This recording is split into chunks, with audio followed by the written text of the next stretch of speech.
दोस्तों आज पेश है आलसी का मुकद्दर। ये कवि चित्र है दोस्तों। बहुत दिन हुए कंचनपुर में एक लड़का रहता था। उसका नाम रघुनाथ था, लेकिन सब उसे रघु कहते थे। रघु बहुत आलसी मूर्ख था, लेकिन अक्सर वह लखपति बनने के सपने देखा करता था। एक दिन उसकी माँ ने उसे घर का ध्यान रखने को कहकर किसी काम से बाहर गई थी। अभी माँ को गए हुए कुछ ही देर हुई थी कि सपने में रघु कुबेर देवता दिखाई दिए। रघु, हम तुमसे बहुत खुश हैं। तुम बहुत सीधे और अच्छे लड़के हो। हम तुम्हारा घर स्वर्ण मुद्रा से भर देंगे। और कुबेर ने रघु के स्वर्ण मुद्राओं की वर्षा प्रारंभ कर दी। आह, इतनी स्वर्ण मुद्राएं! आह, मैं सबसे धनी हो गया। अभी स्वर्ण मुद्राएं की वर्षा हो ही रही थी, उसकी माँ घर लौट आई।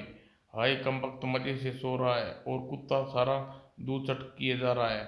आज मैं इसे छठी का दूध याद दिला कर रहूंगी। और तभी उसके डंडा उठाकर रघु की पिटाई आरंभ कर दी। आह कुबेर जी, जरा धीरे धीरे मुद्राएं की वर्षा कीजिए। आह, मर गया।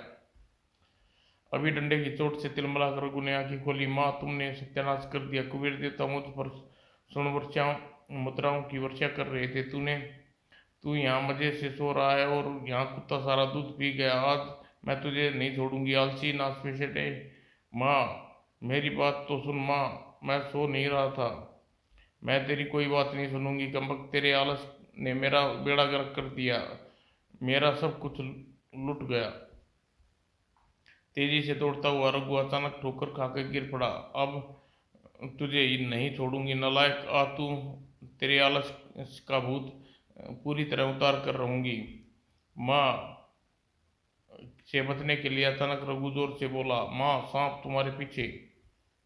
माँ चौंक कर पीछे देखा। सांप कहाँ है? सांप? माँ, सांप तो घर में बाहर जा रहा है। माँ, सांप तो घर से बाहर जा रहा है। अरे मारे अरे मरे नाथ फिटे, भाग जा भाग जा। मुझे कभी घर में घुसने की नहीं दूंगी। लेकिन श्याम को घर से बाहर रहने पर भूख के मारे रघु को कल ठिकाने आ गई। वह आखिर उसे घर लौटना पड़ा। माँ, मुझे माफ कर दे। मैं कभी आलस नहीं करूंगा। सब कुछ काम ठीक करूंगा। सच कह रहा है, भगवान की कसम खाकर कह। सच कह रहा हूँ माँ, तुम्हारी कसम माँ। अब मैं कभी आलस नहीं करूंगा। अरे मेरे नाथ फिट अरे मरे नाथ फिटे, मेरी कसम खा रहा है। हाँ हाँ हाँ, जानती हूँ कि तू मुझे मारना चाहता है। सुन रहे हो रघु के बापू, तुम तो चले गए। इस दुष्ट को हमारे मेरे हाथों दुखी होने के लिए छोड़ क्यों गए? वो अचानक रघु के मुंह से निकल गया, बापू माँ को अपने पास क्यों नहीं बुला लेते? अरे क्या कह रहा है तू? जीते जी अपने बापू के पास भेज रहा है? वो मैं तुझे पहले ही जानती थी, तुझे मारना चाहता है। माँ, मेरे मैं तेरे हाथ जोड़ता हूँ, पाँव पड़ता हूँ, मुझे माफ़ कर दे। तू जो कहेगी वही करूँगा। माँ, मैं नगर से बाहर काम करने जाऊँगा। क्या कहा? तू काम करने जाएगा? अरे नालायक, यह बात तूने पहले क्यों नहीं कही थी? माँ, कहता कैसे? तुमने मुझे कहने का मौका ही नहीं दिया। और अगले दिन सुबह जब रघु खूब खा पी कर नगर जाने को तैयार हुआ, यह मेरे पास यह दो कंगन बचे हैं, इन्हें बेचकर कोई अच्छा सा काम करियो। माँ, तू चिंता ना कर, ऐसा काम करूँगा कि हमेशा याद रखेगी। मेरी बात कान खोलकर सुन ले। कहीं रास्ते में सो न जाना, खूब कमा कर लाना। नहीं सोऊंगा माँ, मैं कभी नहीं सोऊंगा और खूब कमा कर लाऊंगा। कुछ देर बाद रघु ने मुड़कर देखा। हूँ, अभी तक दरवाजे पर खड़ी है, मुझे देख रही है, जैसे घर कभी चैन से सोने नहीं दिया। चलो नगर में पहुंचकर खूब सोएंगे। बहुत देर तक चलने के बाद रघु बाग के पास पहुंचा। रघु बाग में जाकर ठंडी छाया में बैठा था। तभी उसे कुछ देर हुई थी कि एक बेलिया उधर से निकला। चलो बातें करने के लिए एक साथी आया। कोई गांव का उल्लू दिखाई देता है, इसे इसी उल्लू को उल्लू बनाया जाए। और कुछ देर बाद इधर उधर की बातें करने के बाद जब रघु नगर जाकर काम करने की बात कही, काम करने नगर जा रहा है? है, अवश्य इसके पास धन होगा। अरे भैया, लेकिन नगर में काम कैसे करोगे? काम करने के लिए तो बहुत सारे धन की जरूरत होती है। यह समझता है मेरे पास धन नहीं है, खाली हाथ हूँ, मूर्ख कहीं का। माँ ने मुझे असली सोने के 2 कंगल दिए हैं, इन्हें बेचकर कोई भी काम करूँगा। सोने के चमकते कंगल देखकर भेड़िए के मन में कंगन हड़पने का तरकीब कुलबुलाने लगी। इन कंगनों को बेच कर भी तुम कोई काम नहीं कर सकोगे। हाँ, मैं तुम्हें एक तरकीब बताता हूँ। तरकीब? हाँ भैया, जल्दी कोई तरकीब बताओ। धन कमा कर नहीं लौटा तो मेरी माँ घर नहीं घुसने देगी। देखो भैया, यह मेरे पास उल्लू है। यह ऐसा वैसा उल्लू नहीं है, लक्ष्मी का वाहन है। इस पर बैठकर लक्ष्मी लोगों के घर जा आती है। सच भैया, लक्ष्मी माँ का उल्लू, जय लक्ष्मी मैया की। हाँ भैया, यह उल्लू जमीन में गड़े धन का पता बताता है। भैया तुम्हारी मेहरबानी, कितनी अच्छे हो। यह लो कंगन, यह उल्लू मुझे दे दो, जीवन भर तुम्हारा उपकार नहीं भूलूंगा। भेलिए ने कंगन लेकर रघु को उल्लू दे दिया। उल्लू खरीदने बाद रघु घर की ओर चल दिया। भेलिया नगर की ओर दोनों की सोच रहे थे। कैसा उल्लू बनाया? जंगल से पकड़कर उल्लू उसे लक्ष्मी का वाहन बताकर बेच दिया। मजा आएगा जब उल्लू उसे छिपे धन का पता नहीं बताएगा। अब मैं सबसे धनी व्यक्ति बनूंगा। यह उल्लू मेरे घर में धन की वर्षा करेगा। 2 कंगन देकर मैं मूर्ख से लक्ष्मी जी का वाहन उल्लू ले लिया। गांव में जब जब माँ जानकर उल्लू की सारी कहानी बताऊंगा तो माँ बहुत खुश होगी, मुझे बहुत प्यार करेगी। ही। और रघु गांव पहुंचा। अरे, यह क्या? नगर से उल्लू खरीद कर ले आए? अरे भाई, भैया क्या उल्लू पालोगे? अरे उल्लू तोता मैना सभी पालते हैं, तू क्या तोता मैना पालते, तू उल्लू पालेगा? उल्लू, मुझे उल्लू ये कह रहे हैं। कल यही सब आकर मेरे पांव पकड़ कर कहेंगे, रघुनाथ सेठ माफ कर दो। आगे चल कर गांव के बच्चे ने उसे घेर लिया। रघु भैया लाए उल्लू, उल्लू भैया लाए उल्लू, भाग जाओ नहीं तो लाठी मार मार कर एक टांग तोड़ दूंगा। उसने पीछा छुड़ाकर रघु जब घर पहुंचा। अरे तू लौट आया, और यह पिंजरे में क्या? उल्लू नासपिटे नालायक, तू उल्लू क्यों लाया? माँ, यह ऐसा वैसा उल्लू नहीं है, कंगन देकर लाया हूँ। क्या कहा?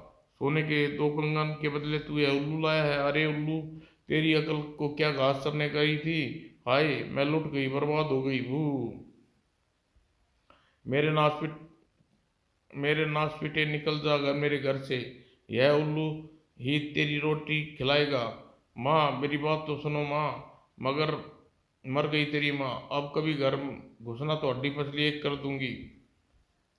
रो भागता हुआ बहुत दूर तक चला गया। जब उसने पलट कर देखा, अरे माँ नहीं है। चलो, जान बची। मूसल मार मार कर मेरे हाथ पांव ढीले कर दिए। इस पेड़ के नीचे बैठकर आराम करना चाहिए। सुबह घर से निकला, शाम को आस- हाथरस घर नहीं लौटा। माँ मेरा हालचाल भी नहीं पूछा, हलवा पूरी भी नहीं खिलाई, उल्टे हाथ में मूसल लेकर कमर ही तोड़ दी। कुछ देर बाद रघु खराटे गूंजने लगे। यह भी कैसा उल्लू है जो 2 पैर से अब तक तो खुद खुद कुछ खाया और ना ही मुझे कुछ खिलाया। और रघु की नींद खुली। ओह, रात हो गई। अब उल्लू घर का पता पूछ कर धन धन लेकर घर लौटूंगा तो माँ धन देखेगी तो गले लगा लेगी। उल्लू जी, जल्दी मुझे धन का पता बताओ। जब उल्लू कुछ नहीं बोला तो रघु ने पिंजरे को फेंक कर मार दिया। बू। उल्लू को मनुष्य की तरह बोलता देख रघु हैरान रह गया। मुझे माफ कर दो उल्लू देवता, मुझसे बड़ी गलती हो गई। अब कभी ऐसी गलती नहीं करूंगा। आपने कान पकड़ता हूँ। तुम उल्लू, तुम नहीं मैं हूँ। अच्छा अच्छा, पहले मुझे इस पिंजरे से बाहर निकालो, फिर मैं तुम्हें धन का पता बताऊंगा।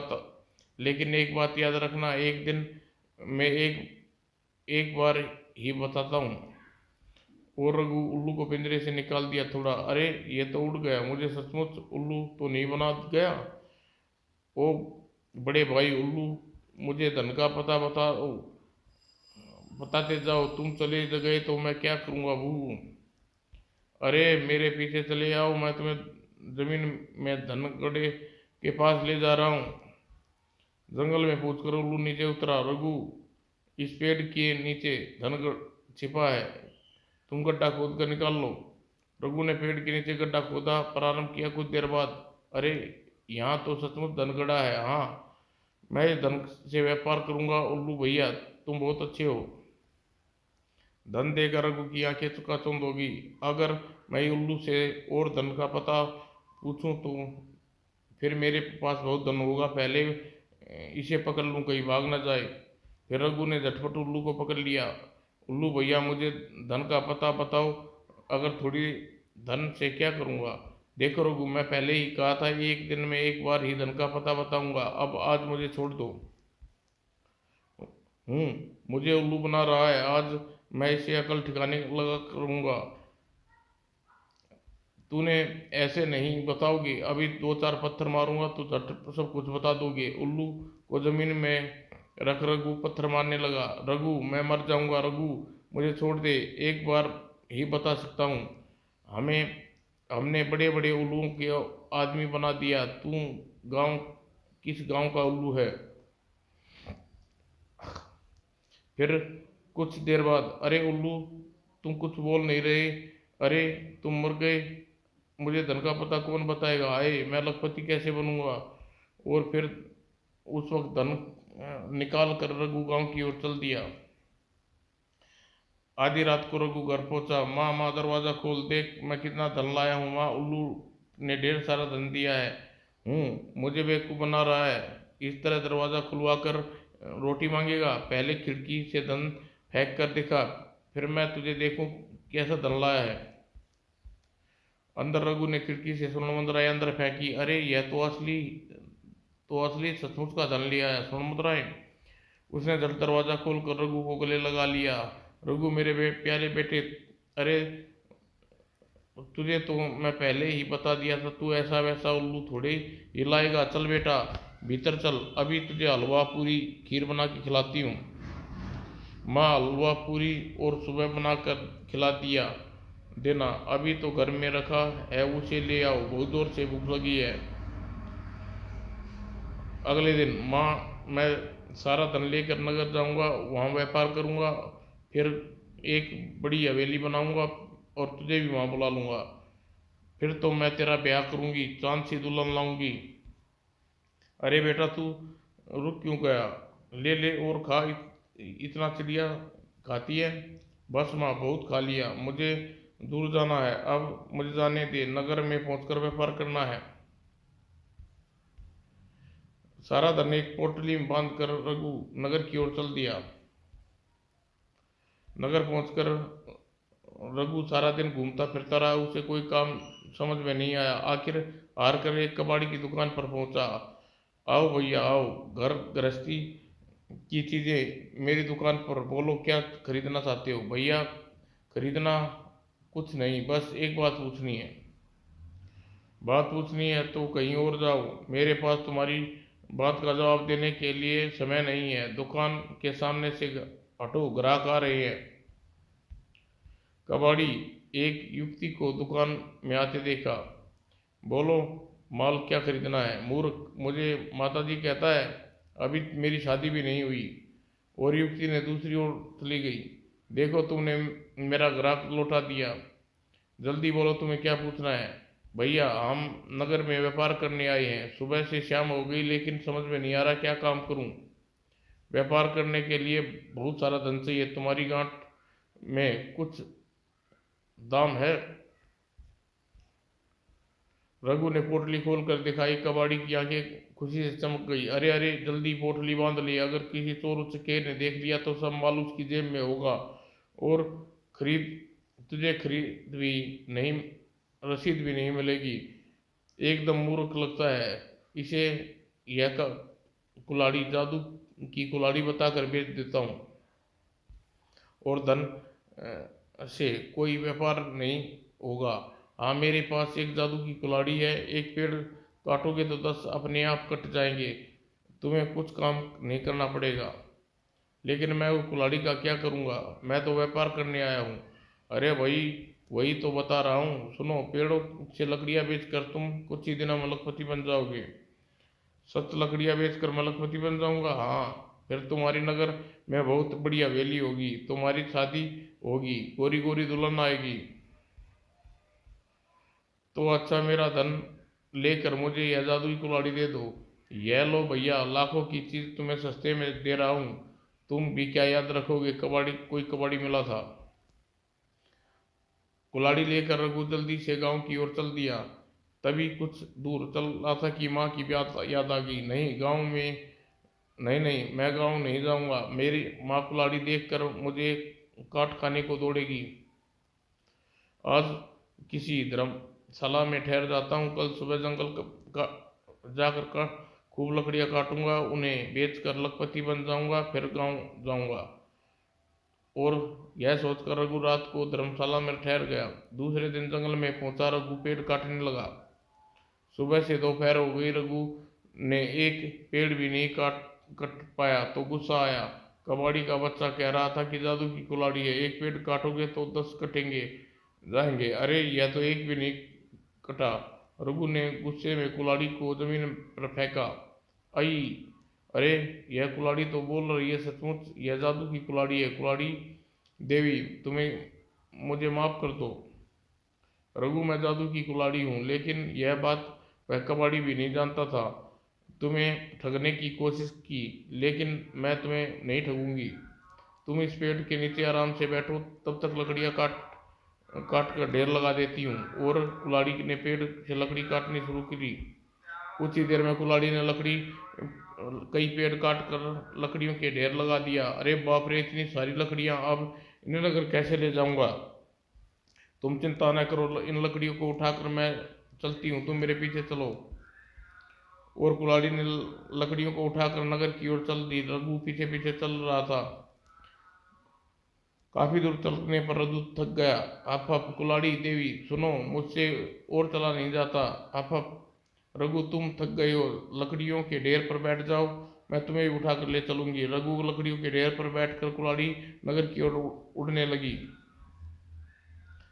और नगर में पहुंचकर रघु ने लकड़ियों की दुकान के सामने गठर सहित उतर गया और देखकर दुकानदार बहुत आश्चर्य हुआ। रघु उसके पास पहुंचा और बोला, लाला जी, यह लकड़ियां बेचने आया हूँ। लाओ भाई लाओ, यह लो 1 रुपया, कल भी मेरी दुकान पर लकड़ियां लाना। और इस तरह लकड़ियां बेचकर रघु कुछ दिनों में बहुत सारा धन कमा लिया। रघु, खड़े खड़े क्या सोच रहे हो? लाला जी, धन बहुत कमा लिया, अब सोच रहा हूँ कि एक सुंदर लड़की से ब्याह हो जाए। सुंदर लड़की, यही मौका है इस मूर्ख से कुल्हाड़ी हड़पने का। यह सुनकर दुकानदार बोला, यह तोता देख रहे हो, यह ऐसा वैसा तोता नहीं है रघु, जादू का तोता है। तुम्हें उस लड़की के पास ले जाएगा जिससे तुम्हारा ब्याह होगा। और यह तोता तुम्हें कुल्हाड़ी के बदले दे सकता हूँ। लाला जी, आपकी बेहद मेहरबानी होगी, यह लो कुल्हाड़ी और यह तोता मुझे दे दो।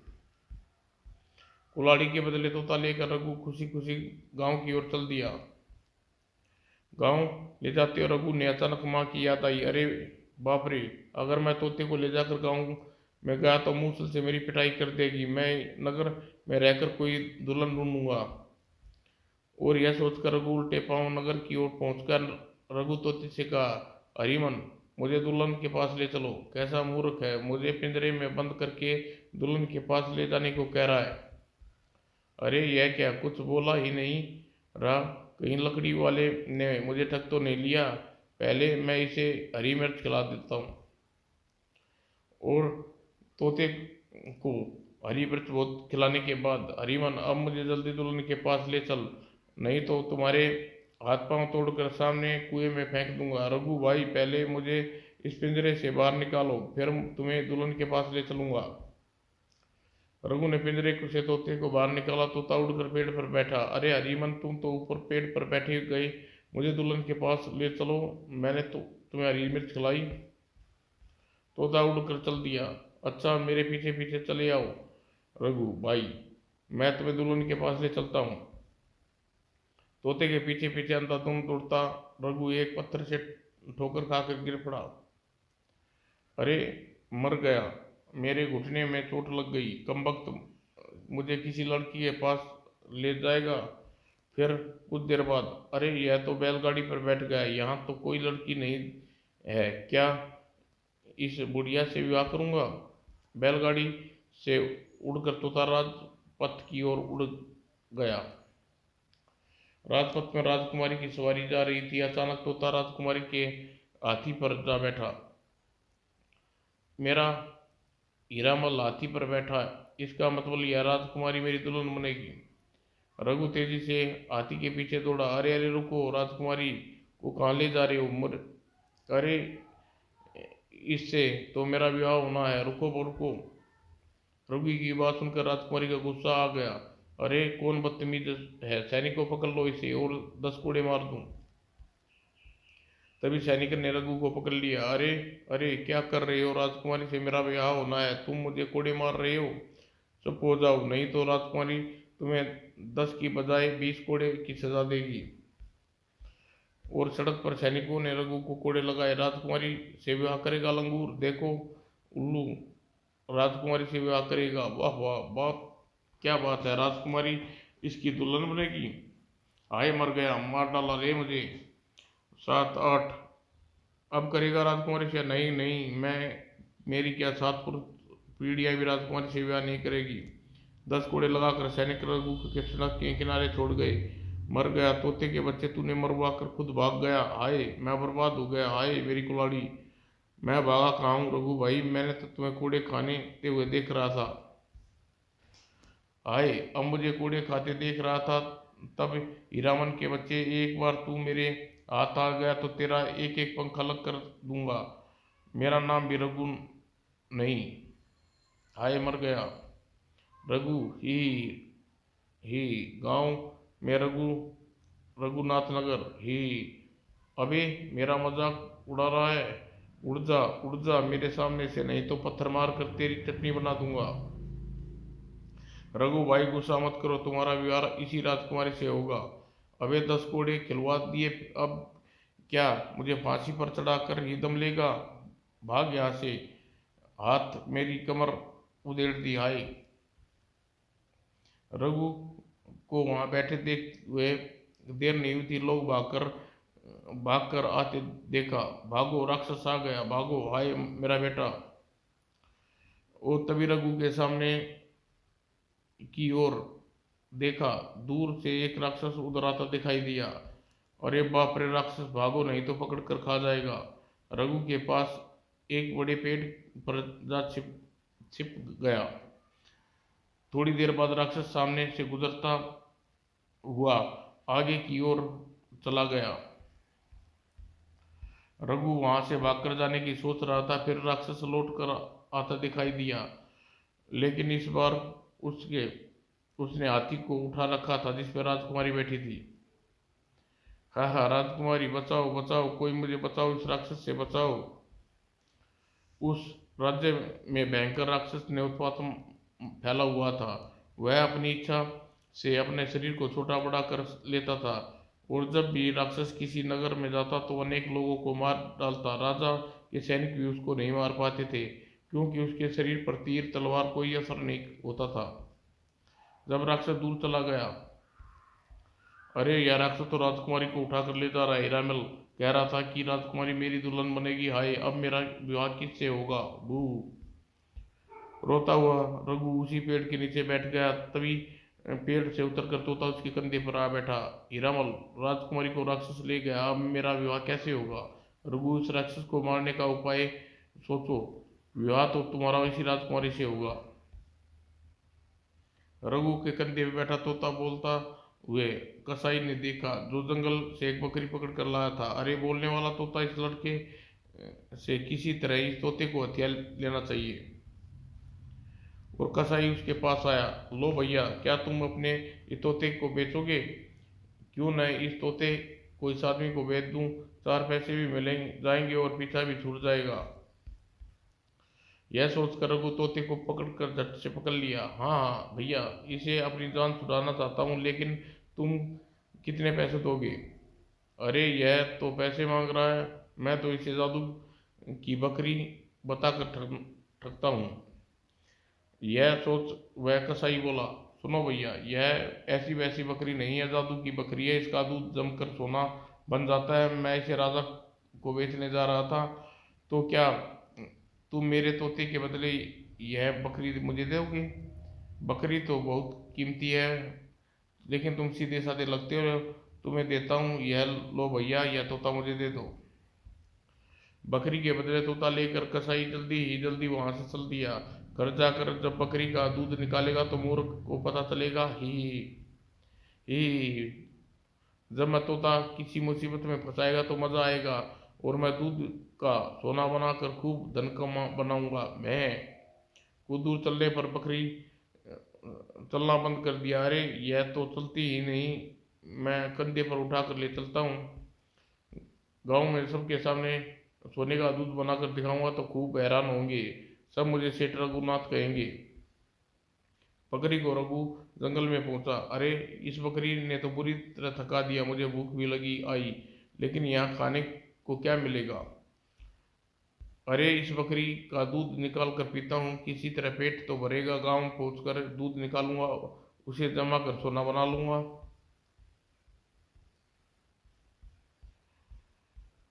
यह सोचकर रघु ने एक पेड़ के नीचे बकरी को बांध कर दूध निकालने लगा, लेकिन बहुत देर तक कोशिश करने के बाद भी बकरी ने एक बूंद दूध नहीं दिया तो वह गुस्से में भर उठा। लगता है बिना मार खाए दूध नहीं देगी।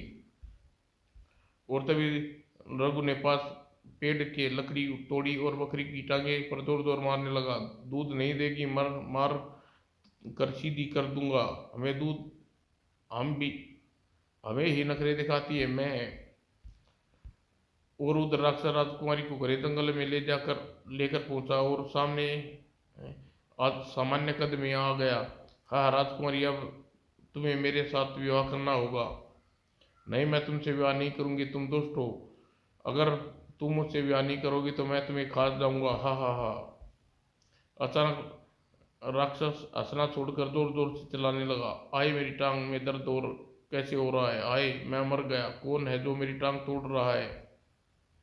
हाय मेरी टांग, आह मेरी दूसरी टांग, हाय मैं मर रहा हूँ। यह तुम्हें क्या हो रहा है? तुम ऐसे बच्चे क्यों बच्चों की तरह चिल्ला रहे हो? आह मैं मर रहा हूँ राजकुमारी, मेरी जान सफेद बकरी में है। उस बकरी को मैंने काले पहाड़ की चोटी पर एक गुफा में बंद कर रखा है।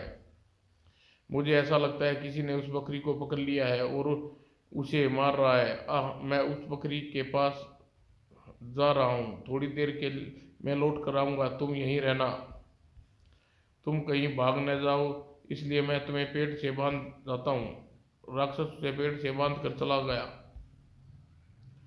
इसका मतलब राक्षस की जान एक सफेद बकरी में है, अगर वह बकरी मेरे हाथ लग जाए तो मैं उसे झट से गर्दन मरोड़ दूं। मुझे यहाँ पर भाग निकलना चाहिए, लेकिन यहाँ से कैसे भाग सकती हूँ? फिर किसी तरह रस्सी को तोड़ना चाहिए। तभी राजकुमारी ने अपना हाथी उधर आता दिखाई दिया। अरे मेरा एरावत हाथी इधर आ रहा है, आओ आओ मेरे पास आओ एरावत, मुझे राक्षस की कैसे छुड़ाओ। जब एरावत ने उसे पास आया, एरावत इन रस्सियों को तोड़कर जल्दी करो, नहीं तो राक्षस आ जाएगा। कुछ ही देर में एरावत ने राजकुमारी के बंधन खोल दिए और फिर राजकुमारी एरावत पर बैठकर चल पड़ी। जंगल में जाते ही राजकुमारी की दृष्टि रघु पर पड़ी। बकरी को देखते ही राजकुमारी चौंकी। अरे सफेद बकरी, लगता है ये इसी बकरी में राक्षस की जान है। रघु के पास पहुंचकर राजकुमारी हाथी से उतरी। अरे यह तो वही मूर्ख है जिससे विवाह की बात कर रहा था। इसी राजकुमारी ने मुझे कोड़े लगवाए थे, लेकिन यह राक्षस की पकड़ पकड़ ले गया था, फिर यह यहाँ कैसे? सुनो, तुम बकरी की जान से मार दो, इस बकरी में भयानक राक्षस की जान है जो मुझे पकड़ कर ले गया था। राजकुमारी, अब कौन सी नई चाल चल रही हो? यह बकरी को नहीं मारूंगा, यह मेरी प्यारी बकरी है, इस बात को नहीं बोलूँगा कि तूने मुझे कोड़े लगवाए थे। मैं तुमसे माफ़ी मांगती, जल्दी करो, बकरी को मार दो और जितना कहोगे अपने पिता से उतना धन दिलवा दूंगी। पिछली बार 10 कोड़े लगवाए थे, इस बार तो फांसी पर चढ़वा दोगी। नहीं नहीं, मैं तुम्हें कोई सज़ा नहीं दूंगी। सुनो, मैं तुमसे विवाह करूंगी, लेकिन पहले तुम इस बकरी को मार दो, ऐसा राक्षस आकर मुझे उठा ले जाए। राजकुमारी मुझसे विवाह करेगी, दुल्हन बनेगी। ही तुम सच तुम सोच क्या रहे हो? जल्दी बकरी को मारते क्यों नहीं? पहले तुम मुझसे विवाह करो, फिर बकरी को मारूंगा। और अब विवाह कैसे कर सकती हूँ? इस जंगल में विवाह कैसे हो सकता है? तभी राजकुमारी रघु को कुछ कहती दूर से वह राक्षस आता दिखाई दिया और उसे विराट रूप ले रखा था। अब देखो, राक्षस आ रहा है, जल्दी करो, बकरी को मार दो। लेकिन मैं इस बकरी को कैसे मारूं? जल्दी करो, बकरी को एक टांग तोड़ दो। रघु ने बकरी की एक टांग तोड़ दी। बकरी की टांग टूटते ही राक्षस की भी टांग टूट गई। हाय, मेरी एक टांग तोड़ दी, अब तुझे जिंदा नहीं छोड़ूंगा। रघु ने बकरी की दूसरी टांग भी तोड़ दी और राक्षस नीचे गिर पड़ा। हाय, मेरी दोनों टांगें तोड़ दी, मैं तुम्हें दोनों को खा जाऊंगा। रघु, इसकी हाथ से इसकी गर्दन तोड़ दो, हाथ भी तोड़ दो। यह लो, यह इसके दोनों हाथ तोड़ तोड़ रहा हूँ। और बकरी के दोनों पांव टूटते ही राक्षस के दोनों हाथ भी टूट गए और मेरे दोनों हाथ भी तोड़ दिए।